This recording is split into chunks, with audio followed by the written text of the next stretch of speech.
El ara sentía el peso del mundo en el crujido de las vigas sobre su cabeza. El cortijo del silencio, la herencia de su difunto Mateo, se había convertido en una jaula de polvo y recuerdos que ahogaba el futuro de sus hijos. El hambre era un sabor amargo y constante en la boca, una presencia helada que ni el sol implacable de la Andalucía de posguerra lograba calentar. Con la última carta de embargo arrugando sus nudillos, tomó la única decisión que le quedaba, una que desafiaba el miedo y las advertencias susurradas durante generaciones. Subiría al desván, el corazón sellado de la casa, el lugar que ni su propio marido se atrevió a profanar. El sol caía a plomo sobre los muros encalados, revelando cada grieta y cada desconchón como si fueran las arrugas de un rostro anciano y cansado. Un viento seco y cálido se colaba por las tejas rotas, levantando remolinos de polvo que olían a tierra yerma y a tiempo estancado. El ara sentía ese polvo en su piel, en su garganta, un recordatorio perpetuo de la decadencia que la rodeaba. El silencio no era paz, sino la ausencia de risas, el eco de la soledad que gritaba en cada habitación vacía y en el llanto contenido de su pequeño Santiago, demasiado niño para entender la ruina, pero lo suficientemente mayor para sentir su frío abrazo. En su mente, el rostro de Mateo se desvanecía, suplantado por la urgencia de la supervivencia. El luto era un lujo que ya no podía permitirse. Cada noche, el miedo por sus hijos era una fiera que le roía las entrañas, un terror visceral que la mantenía despierta mientras escuchaba sus respiraciones frágiles en la oscuridad. La sociedad le había dado la espalda. Los mismos vecinos que habían llenado su boda de flores ahora desviaban la mirada, sus puertas cerrándose con un eco de finalidad, temerosos de que la pobreza fuera una enfermedad contagiosa que pudiera salpicar sus vidas ordenadas. La gota que colmó el vaso de su desesperación llegó aquella misma tarde, sobre ruedas de opulencia.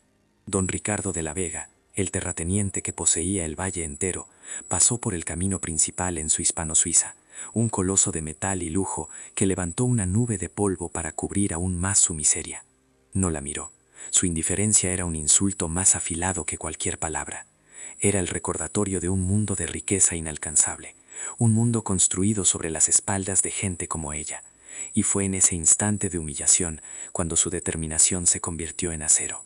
El desván era una leyenda oscura en la familia de Mateo. Su abuela, una mujer severa y temerosa de Dios, lo había sellado con sus propias manos tras la guerra, murmurando sobre el respeto a los que se fueron y las verdades que era mejor dejar dormir. Hablaba de sombras que se movían y de lamentos que el viento no podía explicar. Para la familia, aquel lugar no guardaba trastos viejos, sino una pena, una vergüenza tan profunda que la única solución había sido tapiar la puerta y fingir que nunca había existido, un lugar maldito en su propio hogar. Con el corazón martillando contra sus costillas, el ara subió la escalera de caracol que llevaba al último piso. Cada peldaño de madera protestaba bajo sus pies con un gemido agónico, como si la propia casa intentara disuadirla. El aire se volvía más denso, cargado con el olor a moho, a madera reseca y a un perfume floral casi imperceptible, el fantasma de una lavanda olvidada hacía décadas. El frío se aferró a su piel, un frío antinatural que no pertenecía al verano andaluz, un frío que emanaba de la propia puerta que ahora tenía delante. Allí estaba. No era una simple puerta de madera, sino una barricada. Una pesada barra de hierro la cruzaba, asegurada a la pared con pernos oxidados y tercos. No estaba cerrada con llave para proteger su contenido de los ladrones, sino sellada para impedir que lo que fuera que habitaba dentro pudiese escapar jamás. El ara posó una mano temblorosa sobre el metal helado, sintiendo una vibración extraña, como el eco de un latido lejano. Ya no había vuelta atrás. La supervivencia de sus hijos dependía de los secretos que se ocultaban al otro lado. Antes de continuar, suscríbete al canal, comparte y deja tu like, porque el final de esta historia te va a sorprender. Y cuéntame en los comentarios, ¿tendrías el valor de entrar en un lugar maldito si fuera la única esperanza para tus hijos? Poco sabía ella que el verdadero secreto de aquel lugar no eran los fantasmas que poblaban las leyendas familiares, sino algo mucho más tangible y poderoso, algo que cambiaría para siempre el destino de su familia y haría temblar los cimientos de quienes creían gobernar aquella tierra. Para comprender la fuerza que impulsaba el ara, la determinación de acero que se forjaba en el yunque de su alma, es necesario viajar atrás, en el tiempo. Hay que regresar a los días en que el cortijo del silencio aún no merecía su nombre, a una época en la que sus muros no susurraban lamentos, sino que resonaban con el murmullo de una vida sencilla pero plena. Un tiempo en el que el sol no era un verdugo que castigaba la tierra yerma, sino una caricia dorada que prometía cosechas y despertares compartidos. La vida entonces olía a pan recién hecho y a la tierra húmeda que Mateo traía impregnada en sus botas al volver del olivar. El aire se llenaba con las risas de sus dos hijos, Ana y Santiago, que corrían por el patio persiguiendo gallinas con la despreocupación que solo la infancia conoce. No había opulencia ni lujos que exhibir, pero poseían una riqueza mucho más profunda, tejida con los hilos invisibles del amor y el respeto mutuo, un tesoro que ninguna deuda podía embargar y ningún terrateniente podía comprar. El ara recordaba las mañanas, cuando la luz se filtraba por las contraventanas de madera, dibujando patrones danzantes sobre el suelo de baldosas gastadas. El aroma del café recién hecho se mezclaba con el del jazmín que trepaba por la pared del patio, y la voz grave de Mateo, tarareando una vieja copla mientras se afeitaba, era la banda sonora de su felicidad. Era una sinfonía de pequeños gestos, de miradas cómplices sobre las cabezas de sus hijos, de manos que se buscaban al final del día, cansadas pero unidas. Mateo era un hombre forjado por el sol y el campo. Sus manos, ásperas y agrietadas por el trabajo, eran las mismas que con infinita ternura arreglaban el pelo de Ana o enseñaban a Santiago a tallar silbatos con una simple caña. Tenía la sabiduría de quien entiende los ciclos de la tierra y la nobleza de quien no ambiciona más de lo que sus brazos pueden ganar honradamente. Su amor por el ara era un roble, silencioso y fuerte, con raíces tan profundas que ella creyó que nada ni nadie podría arrancarlo jamás. Juntos habían soñado con un futuro modesto pero seguro. Hablaban de ampliar el olivar, de comprar un par de cabras más para tener leche fresca, de ver a sus hijos crecer sanos y convertirse en gente de bien. Sus sueños no volaban alto, no ansiaban los salones de mármol ni los trajes de seda que veían en las revistas que llegaban al pueblo. Sus anhelos estaban anclados a esa tierra, a las paredes encaladas del cortijo que había visto nacer a generaciones de la familia de Mateo. Pero el destino, a menudo, es un mal poeta que disfruta de las tragedias inesperadas. La desgracia no llegó como una tormenta anunciada, con nubes oscuras y el retumbar de los truenos. Llegó en una tarde clara y apacible, bajo un cielo azul e indiferente. Un accidente en el campo, una rama traicionera que se desprendió del olivo más viejo, el mismo que su abuelo había plantado. Mateo se fue sin despedidas, llevándose consigo la música del cortijo y dejando en su lugar un silencio ensordecedor. El luto de el ara fue un abismo oscuro y helado. El mundo perdió su color, los alimentos su sabor y el sol su calor. Cada rincón de la casa era un recordatorio punzante de su ausencia. Sus botas de trabajo junto a la puerta, su silla vacía en la cabecera de la mesa, el eco de su risa que creía oír en el silbido del viento. La pena era una manta pesada que la asfixiaba, pero el llanto de sus hijos era un despertador cruel que la obligaba a levantarse cada mañana para enfrentar un mundo que se había vuelto hostil. La sociedad, que antes los acogía con sonrisas, ahora los miraba con una mezcla de lástima y distancia. La viudez y la pobreza parecían ser contagiosas, y las puertas que antes se abrían de par en par, ahora se entornaban con cautela. Las deudas que Mateo había logrado mantener a raya con su esfuerzo incansable comenzaron a crecer como la mala hierba, ahogando las últimas briznas de esperanza que le quedaban a el ara. Fue entonces cuando la verdadera maldad mostró su rostro. Don Ricardo de la Vega, cuya familia era dueña de medio valle y de la voluntad de la otra mitad, no tardó en aparecer. Siempre había codiciado el cortijo del silencio, no por su valor, sino por su estratégica posición junto al río, la única fuente de agua constante en leguas a la redonda. La muerte de Mateo no fue para él una tragedia, sino una oportunidad de negocio dorada, una fruta madura que solo tenía que esperar a que cayera del árbol. Llegó una tarde, no a pie como un vecino que viene a dar el pésame, sino en su imponente hispano-suiza K6, un monstruo de acero y cromo, cuyo motor rugía como una bestia, humillando el silencio del campo. El vehículo, de un lujo insultante, se detuvo levantando una nube de polvo que se posó sobre las flores que el ara cuidaba con esmero, como cubriendo de gris el último vestigio de belleza que le quedaba en la vida. Don Ricardo descendió de su trono motorizado con la parsimonia de un rey visitando sus dominios más pobres. Vestía un traje de lino impecable, tan blanco que hería la vista, y sus zapatos de cuero italiano ni siquiera se dignaron a tocar el polvo del camino. Su mirada, fría y calculadora, recorrió la fachada desconchada del cortijo con un desprecio apenas disimulado, como un entomólogo examinando un insecto insignificante antes de aplastarlo sin remordimiento alguno. No ofreció consuelo ni palabras amables. Su voz, untuosa pero afilada como el cristal roto, fue directa al corazón de la herida. Habló de deudas, de intereses acumulados, de la generosidad de su paciencia que ahora llegaba a su fin. Usó términos legales que el ara apenas comprendía, pero cuyo significado era brutalmente claro. Le estaba arrebatando el hogar a sus hijos, la tierra por la cual su marido había dado la vida. El ara, con Santiago aferrado a su falda, y Ana observaba con los ojos desorbitados por el miedo, intentó apelar a su humanidad, a la memoria de Mateo, a la decencia. Le suplicó un poco más de tiempo, una oportunidad para recuperarse, para encontrar una manera de pagar. Le habló del sudor y la sangre que su familia había invertido en cada palmo de aquella tierra, un legado que iba más allá del dinero. La respuesta de don Ricardo fue una sonrisa gélida, un gesto que no alcanzó sus ojos de reptil. La decencia, querida mujer, es un lujo para quienes pueden permitírselo.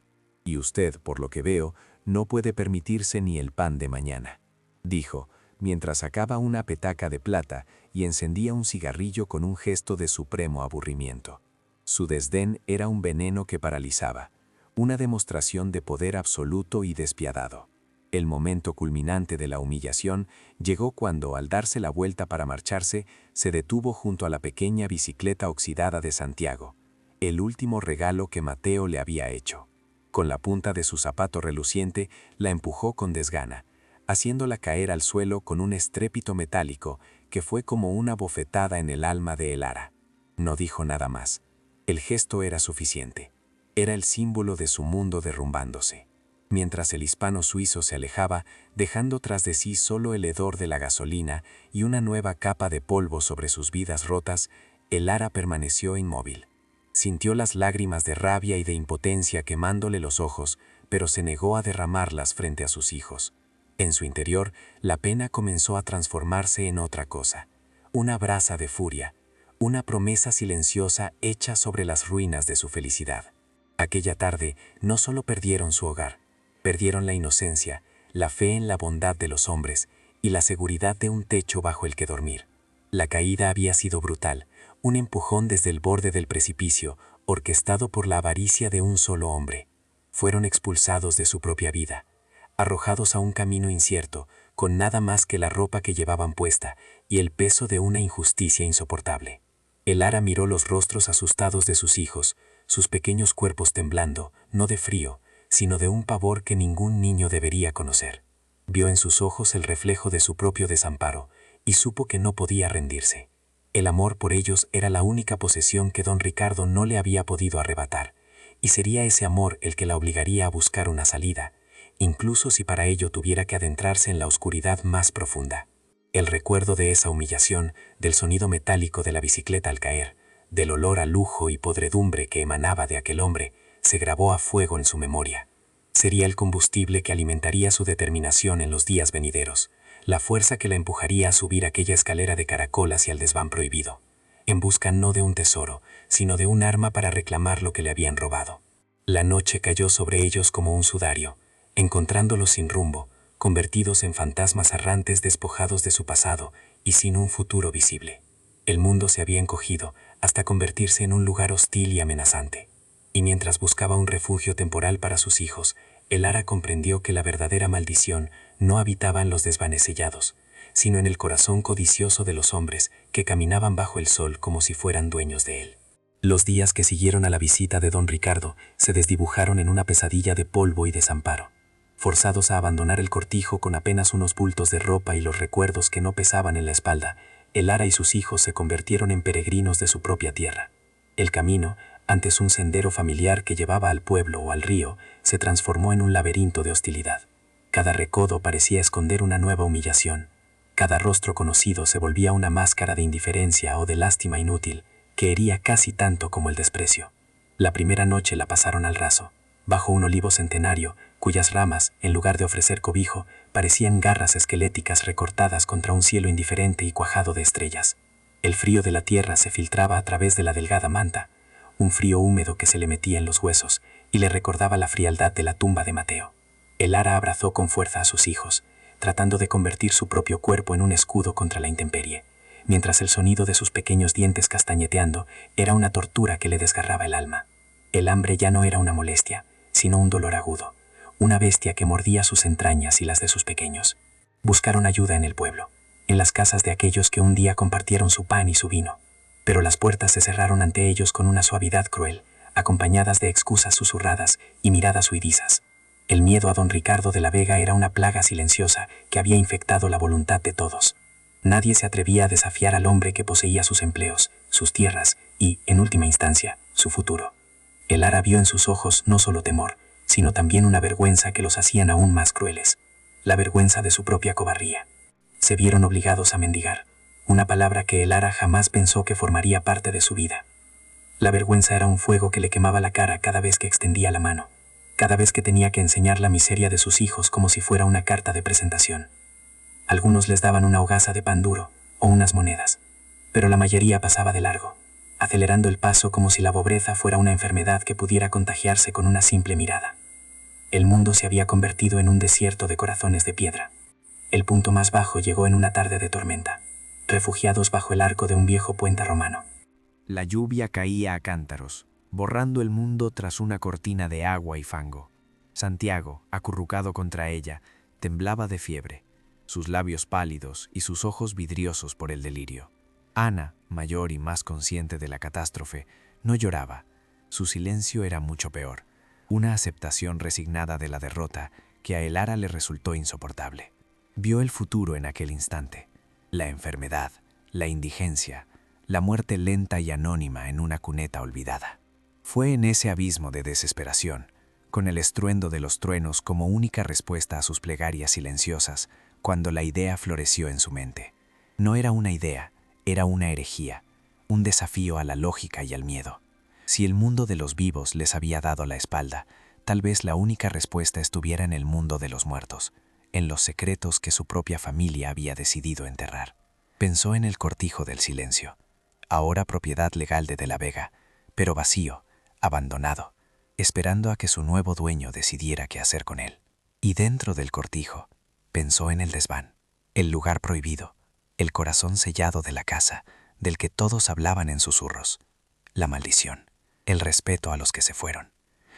Las palabras de la abuela de Mateo resonaron en su cabeza, pero ya no con el eco del miedo, sino con el timbre de una posibilidad.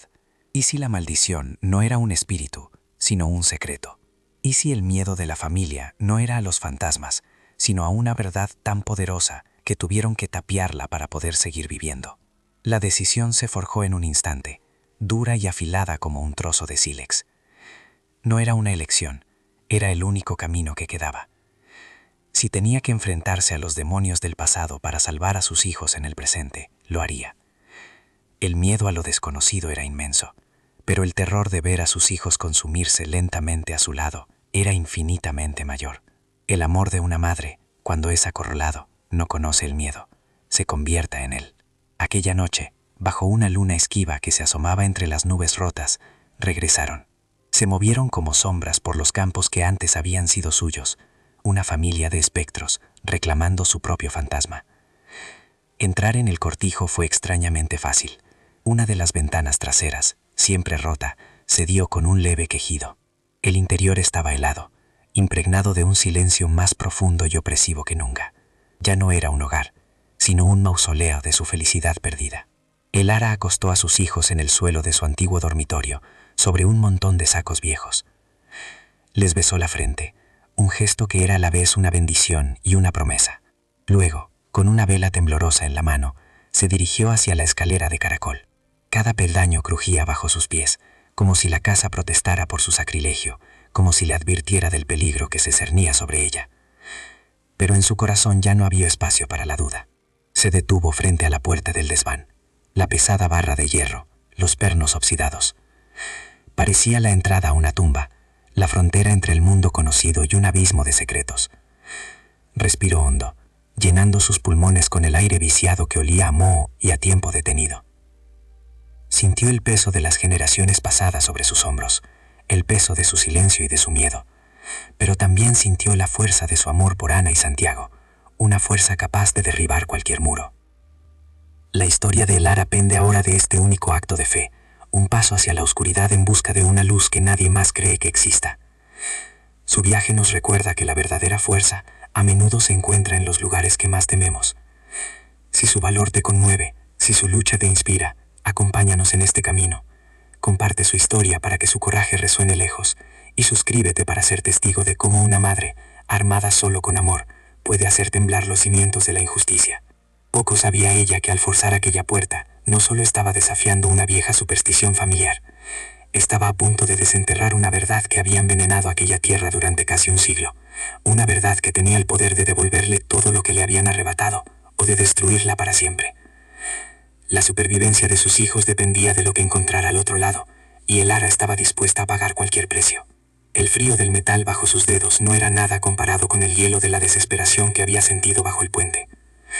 Tomó una palanca de hierro que Mateo guardaba para las labores del campo, una herramienta de trabajo que ahora se convertiría en la llave de su destino. La encajó entre la barra y la pared, y con un grito que era mitad rabia y mitad plegaria, empujó con toda la fuerza de su cuerpo y de su alma herida. El metal de la palanca gimió una última vez, un alarido agónico que se rindió con un chasquido seco y definitivo. Los pernos, carcomidos por décadas de óxido y silencio, se rindieron, cayendo al suelo con el tintineo de monedas en una tumba.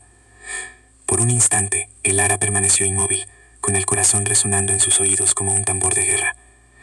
El aire de pronto pareció detenerse.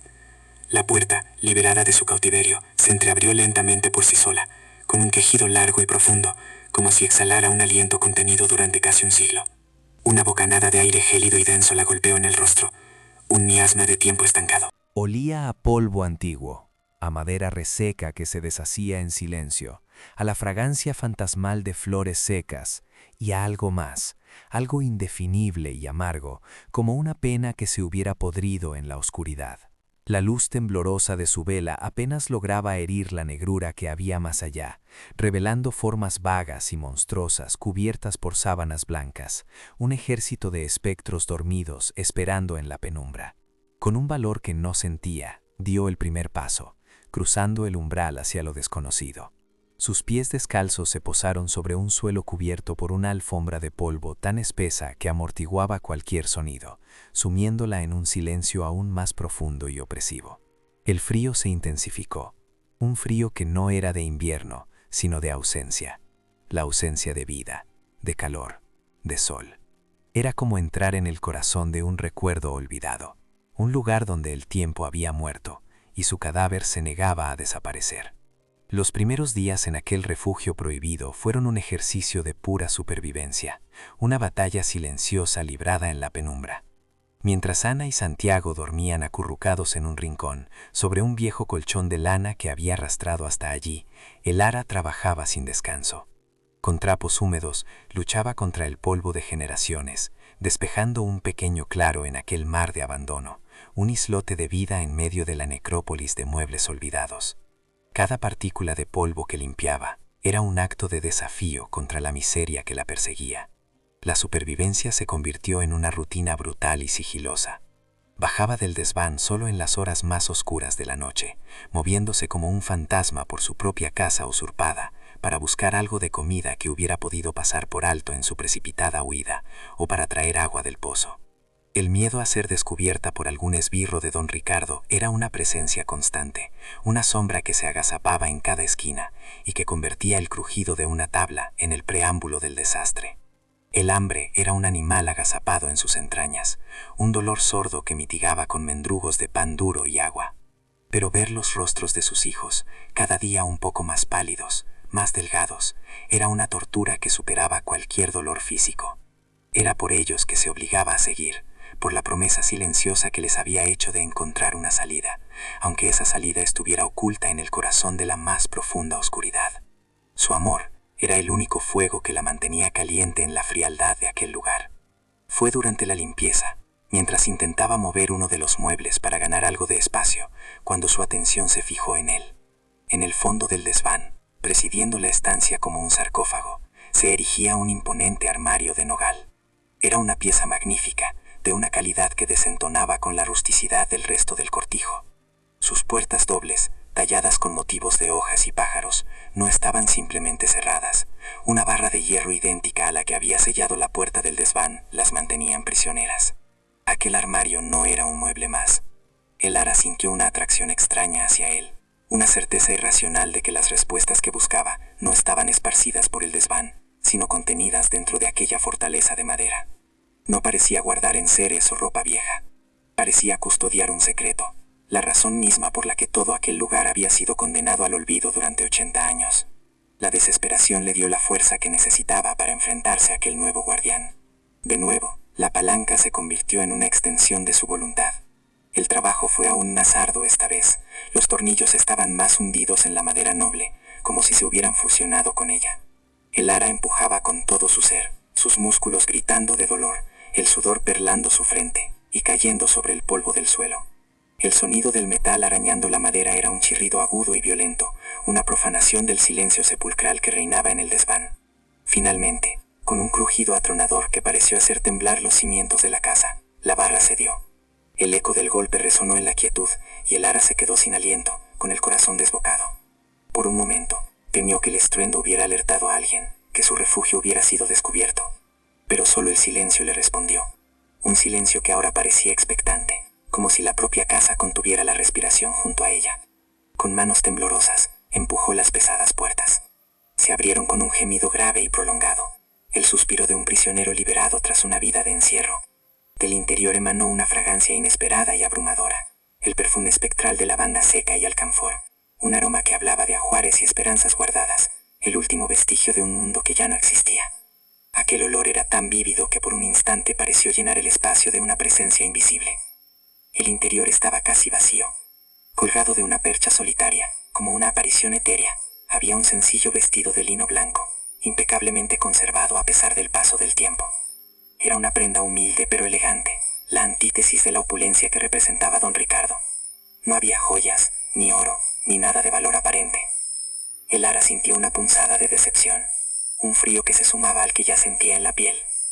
Pero entonces, mientras sus ojos se acostumbraban a la penumbra del interior del armario, vio algo más. En el suelo, como si hubieran caído al abrirse las puertas, reposaban dos objetos: un pequeño pájaro de madera, delicadamente tallado y atado con una cinta azul descolorida, y junto a él, un pequeño diario encuadernado en cuero, cuya tapa lisa y gastada no llevaba ninguna inscripción. El corazón de el Ara dio un vuelco. Se arrodilló con una reverencia casi religiosa, sintiendo el suelo helado bajo sus rodillas. Sus dedos, ásperos y agrietados por el trabajo, rozaron primero el pájaro de madera. Era increíblemente ligero, y la talla era de una maestría que hablaba de paciencia y de un profundo afecto. Aquel objeto no era un simple adorno, era un símbolo, un mensaje encapsulado en madera. No pertenecía al mundo rudo y pragmático de los de Marcos. Luego, tomó el diario. El cuero estaba frío y suave al tacto. Desprendía un leve olor a papel viejo y a tinta desvanecida. Lo abrió con sumo cuidado, temiendo que sus páginas, amarillentas y frágiles como alas de mariposa, se deshicieran al contacto. La caligrafía que cubría las páginas era elegante, inclinada y claramente femenina, trazada con una tinta que había pasado del negro al sepia con el paso de las décadas. Se sentó en el suelo, con la única luz de la vela danzando sobre las palabras, y comenzó a leer. El mundo a su alrededor se desvaneció. El frío del desván, el hambre en su estómago, el miedo a ser descubierta, todo desapareció, suplantado por la voz silenciosa de una mujer que le hablaba desde el abismo del tiempo. Era una voz joven, llena de sueños, de amor y de un miedo creciente que se filtraba entre las líneas. El diario no revelaba un nombre, solo unas iniciales grabadas en la primera página: LV. Hablaba de un amor prohibido, un romance clandestino, con un joven de buena familia, un amor que florecía en secreto en los olivares y a orillas del río, lejos de las miradas de un mundo que se precipitaba hacia la oscuridad de la guerra. Un amor tan intenso como peligroso. A medida que avanzaba en la lectura, un nombre apareció, una y otra vez, como una serpiente venenosa deslizándose por el paraíso de la joven. El nombre de la familia de su amado, una familia descrita como poderosa, cruel y posesiva, que jamás aceptaría su unión. Elaja sintió un escalofrío recorrerle la espalda cuando leyó ese nombre. Era un nombre que conocía demasiado bien, de la Vega. De repente todo empezó a encajar. El odio silencioso y visceral que la abuela de Mateo siempre había profesado hacia los de la Vega. Un odio que Elara nunca había comprendido del todo. Ahora adquiría un sentido terrible y claro. La historia de aquella mujer anónima, LV, estaba intrínsecamente ligada a la historia de su propia familia, unida por un secreto tan doloroso que habían preferido tapiarlo y fingir que nunca existió. Las últimas páginas del diario estaban escritas con una caligrafía temblorosa, manchada en algunos puntos por lo que solo podían ser lágrimas. Hablaban de la guerra, de la separación, del miedo a ser descubiertos. Y luego, una última entrada, casi ilegible, escrita con una prisa desesperada. Unas pocas frases que cambiaron el curso del destino de Elara para siempre. La guerra nos lo roba todo, escribió LV, pero no puede tocar lo que he escondido. Mi verdadero tesoro está a salvo. La semilla de nuestro amor está protegida bajo la raíz más fuerte, donde nadie pensaría en buscarla. Un escalofrío recorrió a Elara. Aquellas palabras no sonaban a una metáfora poética, sonaban a una pista, a una instrucción precisa. La semilla de nuestro amor, bajo la raíz más fuerte. Elara levantó la vista del diario, sus ojos recorriendo la penumbra del desván, hasta posarse de nuevo en el imponente armario de nogal. Su base, sólida y ancha, era la raíz que lo anclaba al suelo, a la estructura misma de la casa. La raíz más fuerte. No era un tesoro espiritual, o no solo eso, era algo tangible. Con el corazón latiendo con una fuerza renovada, ya no por el miedo, sino por una esperanza incipiente y feroz, se acercó de nuevo al armario, se arrodilló y pasó las manos por el fondo interior, sobre la madera lisa y fría. Buscó una irregularidad, una junta, una señal de que la madera no era maciza. Sus dedos, sensibles por el trabajo, notaron una línea casi imperceptible, una tabla suelta. Usando la punta de la palanca, hizo presión con cuidado. La tabla se levantó con un suave clic, revelando un compartimiento secreto debajo. Elara contuvo la respiración, asomándose al hueco oscuro. No había oro ni joyas deslumbrantes, había algo mucho más valioso, mucho más poderoso. Un fajo de papeles amarillentos, atados con una cuerda y sellados con lacre. Con manos temblorosas, sacó el paquete. El sello de cera estaba intacto. Al romperlo, el olor a papel antiguo llenó sus fosas nasales. El primer documento que desdobló era una escritura de propiedad, las escrituras originales de las tierras más fértiles del valle, las mismas que la familia de la Vega había explotado durante generaciones, y no estaban a su nombre, estaban legalmente registradas a nombre de una tal, Luz Valiente, LV. Debajo de las escrituras había otro documento, más pequeño y frágil, una partida de nacimiento, la de un niño, nacido en secreto en los albores de la guerra, un niño cuyo padre no figuraba, pero cuyo apellido materno era Valiente. Elara se quedó inmóvil, sosteniendo en sus manos la prueba de casi un siglo de mentiras, robos y probablemente asesinato. El tesoro que Luz había escondido no era un ajuar, sino la verdad. Y la verdad, en las manos adecuadas, era un arma. En ese instante, de pie en la penumbra helada de un desván olvidado, Elara dejó de ser una víctima. El miedo que la había paralizado durante meses se evaporó, reemplazado por una resolución tan fría y dura como el acero de la palanca que aún sostenía. La lucha por la supervivencia había terminado. La guerra por la justicia acababa de empezar. El conocimiento, una vez desenterrado, se niega a volver a la tumba. La verdad que Elara sostenía en sus manos no era un fantasma silencioso, sino una campana cuyo tañido, aunque sordo al principio, comenzó a resonar por los resecos campos de Alquería Blanca. Un murmullo, nacido en la curiosidad de una vecina que juró ver una luz parpadeante en una de las ventanas superiores del cortijo abandonado, se convirtió en un susurro que viajó de puerta en puerta, transportado por el viento caliente del atardecer. El susurro hablaba de la viuda, de su regreso clandestino, de una locura nacida de la pena.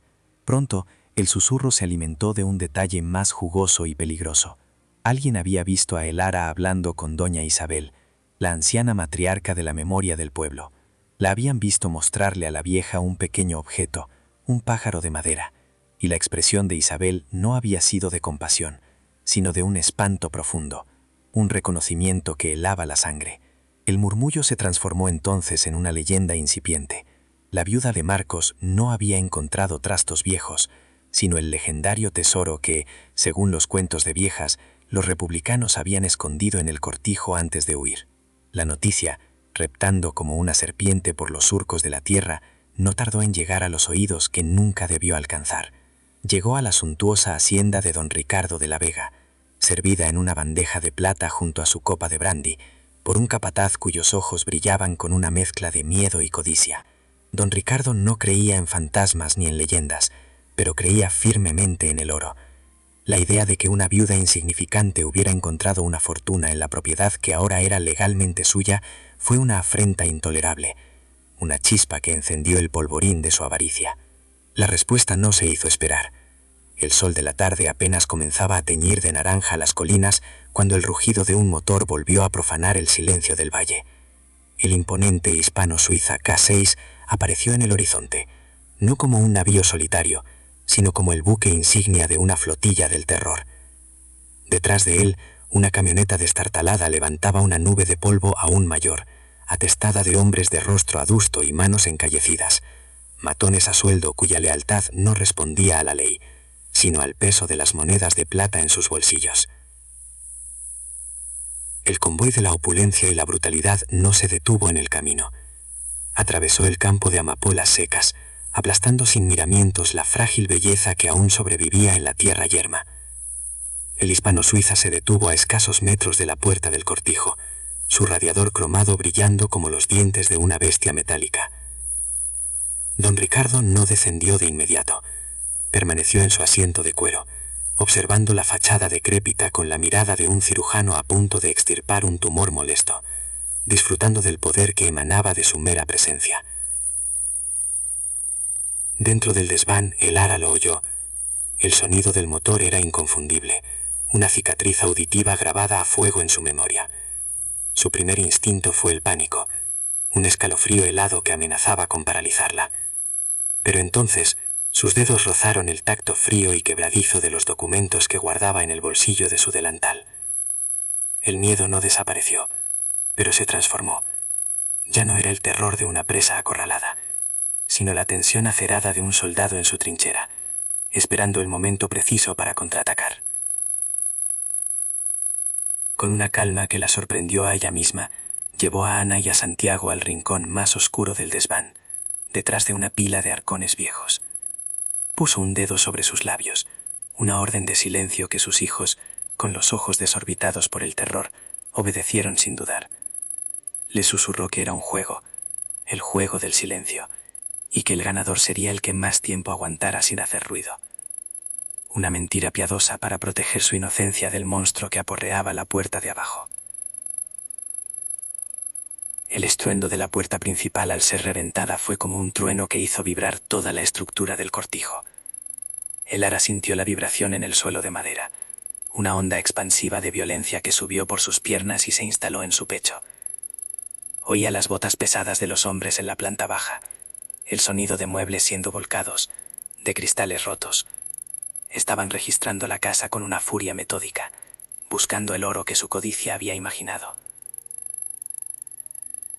La escalera de caracol gimió bajo el peso de varias botas. El ara se irguió, saliendo de detrás de los arcones y colocándose entre sus hijos y la entrada del desván. Era una leona protegiendo a sus cachorros, armada no con garras, sino con una verdad más afilada que cualquier cuchillo. La puerta del desván se abrió de golpe y la luz de varias linternas cortó la penumbra, cegándola por un instante. Don Ricardo de la Vega apareció en el umbral, su silueta recortada contra la luz. Detrás de él, las sombras de dos de sus hombres se proyectaban en las paredes como gigantes deformes. Su traje de lino, antes inmaculado, tenía ahora una mancha de polvo en la rodilla, una imperfección que parecía enfurecerle. Sus ojos fríos recorrieron el desván, deteniéndose con desprecio en el desorden, en el colchón improvisado, en la figura desafiante de el ara.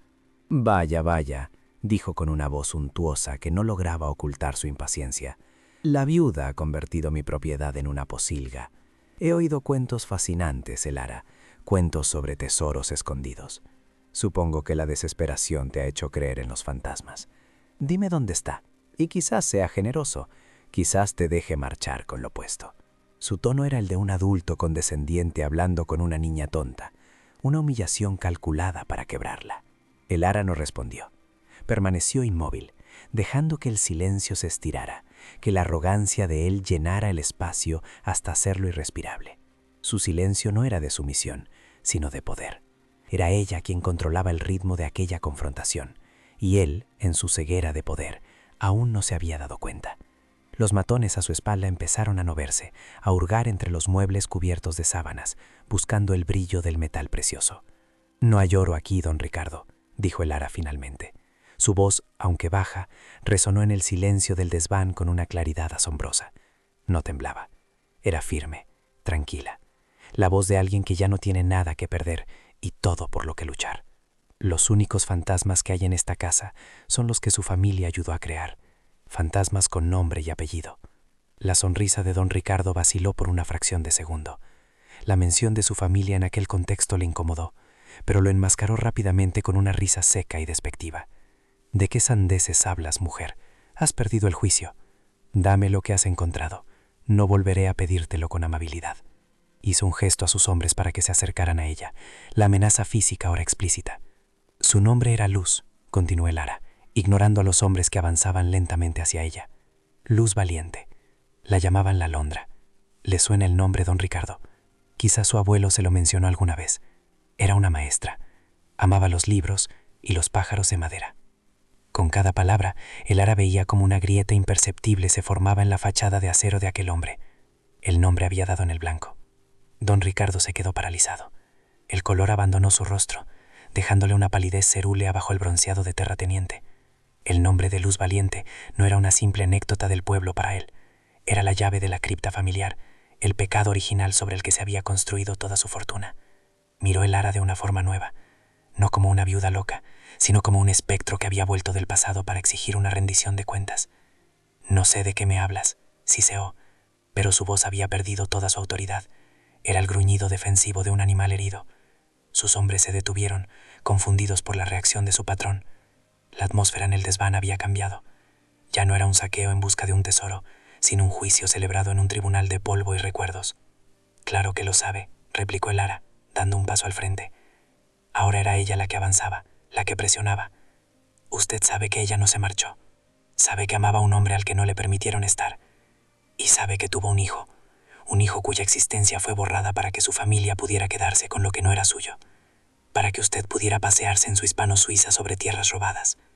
Con un movimiento lento y deliberado, sacó los papales de su delantal. No los blandió como un arma, sino que los sostuvo con una solemnidad casi sagrada.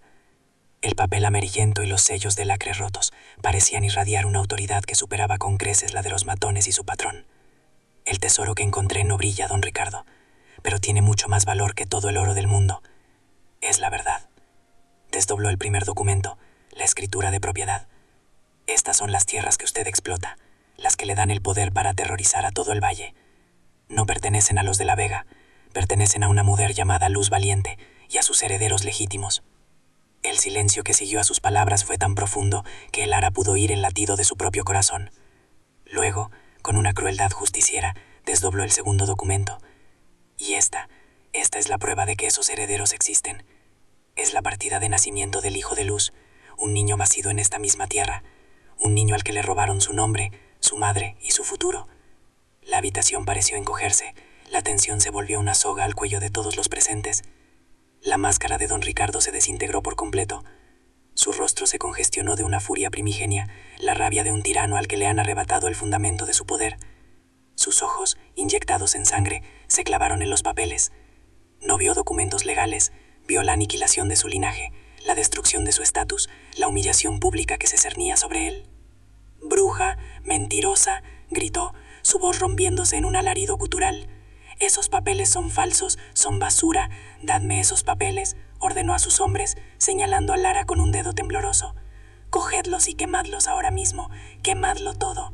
La orden era un aullido de desesperación, la última y violenta pataleta de un rey desnudo. Pero sus hombres no se movieron. Se miraron entre ellos, sus rostros rudos ahora llenos de una emoción que don Ricardo jamás había visto en ellos, la duda. Eran hombres del pueblo, habían crecido con la leyenda de la alondra susurrada por sus abuelas en las noches de invierno. Habían visto la arrogancia de los de la Vega toda su vida, y ahora, viendo aquellos documentos antiguos en manos de la viuda, la leyenda cobraba una aterradora verosimilitud. La duda se convirtió en miedo. No miedo a don Ricardo, sino a algo más antiguo y poderoso, el miedo a profanar la tumba de una inocente, el miedo a la justicia, que aunque tardía, siempre encuentra su camino. Quemar esos papeles ya no era cumplir una orden, era cometer un sacrilegio, un pecado que la tierra misma no desperdonaría. ¿Sois sordos? Os he dicho que los cojáis, volvió a gritar don Ricardo, su voz ahora teñida de pánico al ver que su autoridad se evaporaba como el agua sobre la tierra caliente. Se giró hacia sus hombres, pero sus miradas le rehuían. Por primera vez en su vida estaba completamente solo, rodeado por sus propios esbirros que ya no le obedecían. El ara permaneció en su sitio, sosteniendo los papeles con una mano firme. No había triunfalismo en su rostro, solo una calma exhausta y una determinación inquebrantable. Había ganado, no con la fuerza, sino con la verdad. Había desarmado a un ejército con el susurro de una mujer muerta hacía casi un siglo.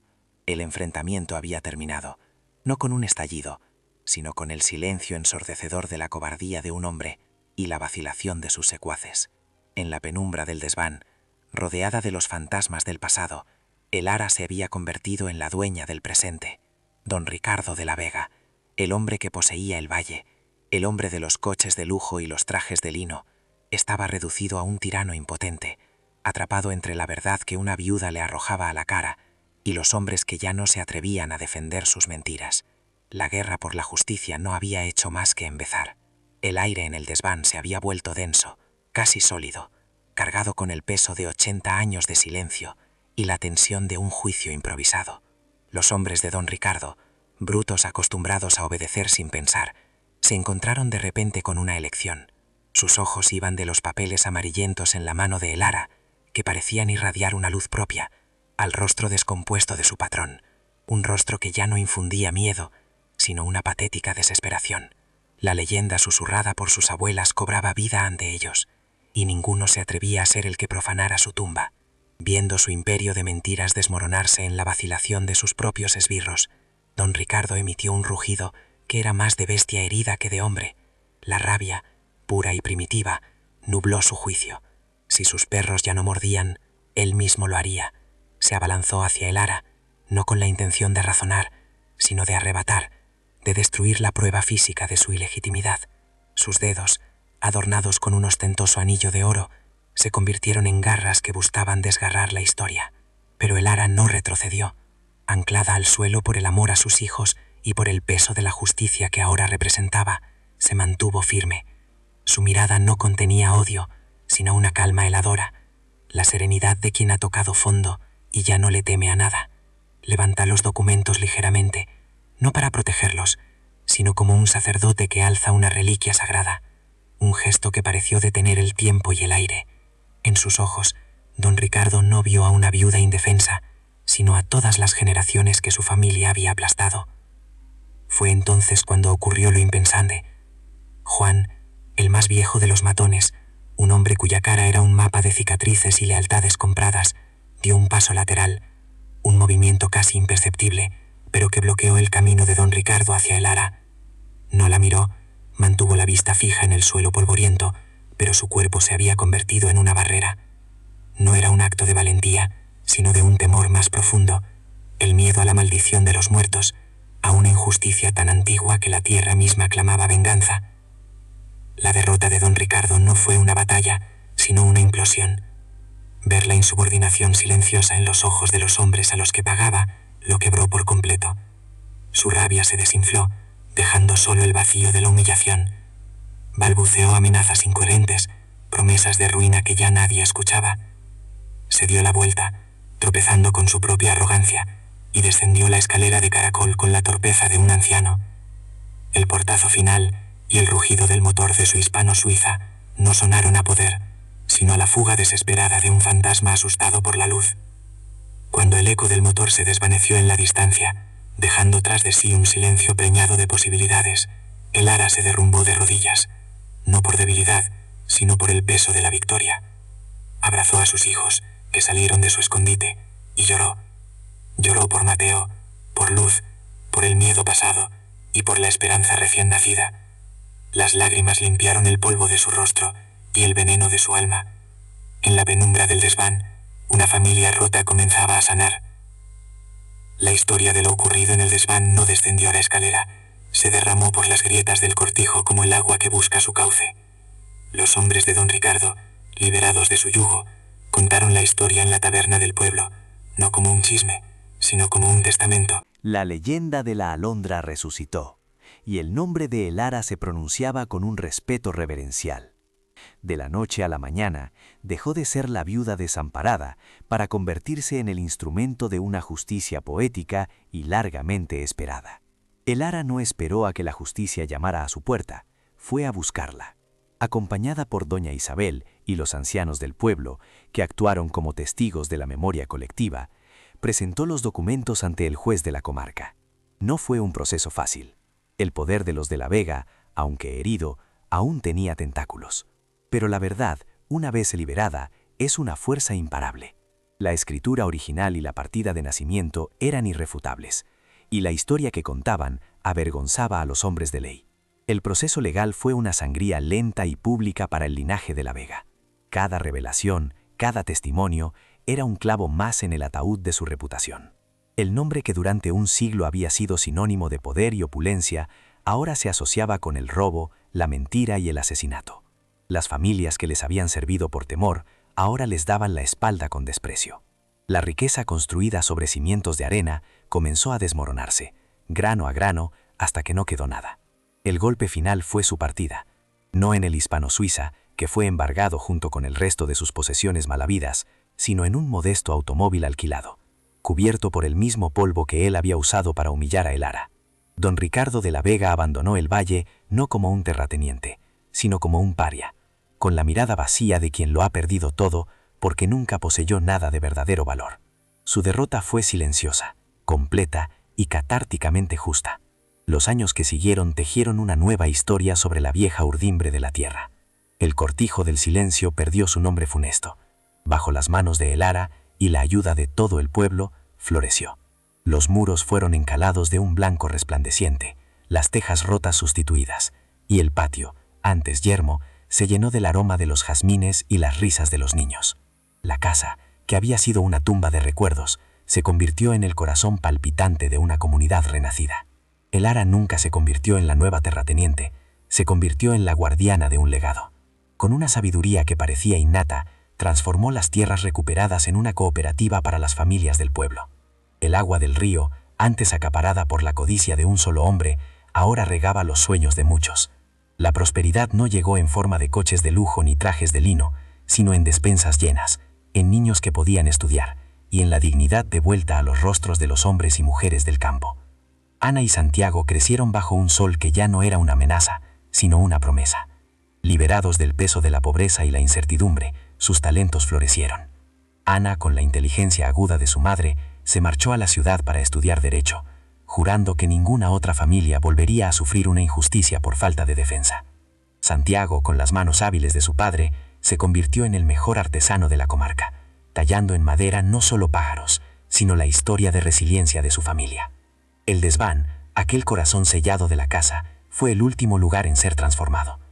Elara lo vació de fantasmas y lo llenó de luz y de libros. Se convirtió en su estudio, un refugio de calma desde donde administraba la cooperativa con justicia y visión. Las vigas que antes crujían con el peso del abandono, ahora sostenían un techo bajo el cual se forjaba un futuro más justo para todos. La maldición se había convertido en una bendición. A veces, en el silencio del atardecer, cuando la luz dorada bañaba el valle, Elara subía a su estudio y tomaba en sus manos el pequeño pájaro de madera, que ahora descansaba sobre su escritorio. Ya no era un símbolo de un amor perdido, sino de una promesa cumplida. Era el recordatorio de que el verdadero tesoro nunca es el oro, sino la verdad, y que la fuerza más poderosa del universo no es la de los hombres ricos, sino el amor inquebrantable de una madre que se niega a rendirse. La historia de Elara y el cortijo del silencio nos enseña que la verdadera riqueza no se mide en hectáreas de tierra ni en el brillo del cromo de un automóvil de lujo. El tesoro más valioso no es el que se puede guardar bajo llave, sino el que se lleva en el corazón y en la conciencia. Es la verdad, un bien que, aunque pueda ser enterrado bajo 80 años de miedo y silencio, nunca pierde su poder. Una vez desenterrada, la verdad tiene la fuerza de devolver ríos a su cauce y de derribar imperios construidos sobre la arena de la mentira. El viaje de esta viuda nos recuerda que la fuerza más formidable del universo no reside en el poder o la opulencia, sino en el amor inquebrantable de una madre que se niega a rendirse. Su lucha demuestra que un solo corazón, armado con determinación, puede convertirse en el escudo de toda una comunidad y en la espada que corta las cadenas de la injusticia. El legado de Luz Valiente, la alondra, no fue una fortuna material, sino una semilla de justicia que esperó pacientemente en la oscuridad a que unas manos valientes la hicieran germinar.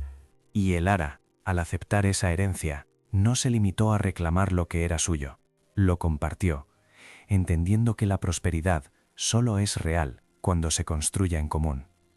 Transformó una herencia de dolor en un futuro de esperanza, demostrando que la verdadera victoria no consiste en acumular, sino en sanar y reconstruir juntos. Esta crónica andaluza es un eco de innumerables historias silenciadas a lo largo del tiempo. En cada pueblo, en cada familia, existen desvanes cerrados y verdades que esperan una voz. Nos enseña que el silencio, a menudo impuesto por el miedo, es el cómplice de la tiranía, y que romperlo es el primer paso para reclamar la dignidad que nos ha sido arrebatada. La historia de Elara es una llamada a escuchar los susurros del pasado, pues en ellos puede encontrarse la clave para forjar un presente más justo. La caída de don Ricardo de la Vega no fue producto de una venganza, sino de la simple exposición de la verdad. Su poder, que parecía tan absoluto, resultó ser un castillo de naipes que se derrumbó al primer soplo de honestidad. Su derrota nos deja una lección moral imperecedera. La maldad y la codicia pueden construir grandes fortunas y fachadas imponentes, pero carecen de cimientos. Tarde o temprano, el peso de sus propias mentiras acaba por hundirlas en el polvo del que surgieron. Cada uno de nosotros se enfrenta en la vida a sus propios desvanes sellados, a miedos que nos paralizan y a injusticias que parecen insuperables. La historia de Elara es un faro que nos ilumina en esa oscuridad, recordándonos que dentro de la fragilidad reside una fuerza insospechada, y que el acto de valentía más pequeño puede tener consecuencias que atraviesan generaciones. Nos invita a preguntarnos no qué haríamos por un tesoro, sino qué seríamos capaces de hacer por la verdad. Si esta historia ha tocado tu corazón y ha despertado en ti el eco de la justicia, te invito a suscribirte a nuestro canal, a compartir este relato para que su mensaje vuele lejos y a dejarnos un me gusta para que sepamos que estas voces importan. Tu apoyo es fundamental para que podamos seguir desenterrando historias que merecen ser contadas, relatos de gente corriente que con actos extraordinarios nos recuerdan de qué está hecha la verdadera grandeza humana. Cuéntanos en los comentarios qué lección te llevas de este viaje. ¿Qué simboliza para ti el pájaro de madera? ¿Has conocido alguna vez a una Elara en tu vida? Una persona cuyo coraje silencioso cambió el destino de quienes la rodeaban. Queremos leer tu historia, porque cada experiencia compartida es un hilo más en el gran tapiz de nuestra humanidad. Un tapiz tejido con resiliencia, esperanza y la búsqueda incesante de la verdad.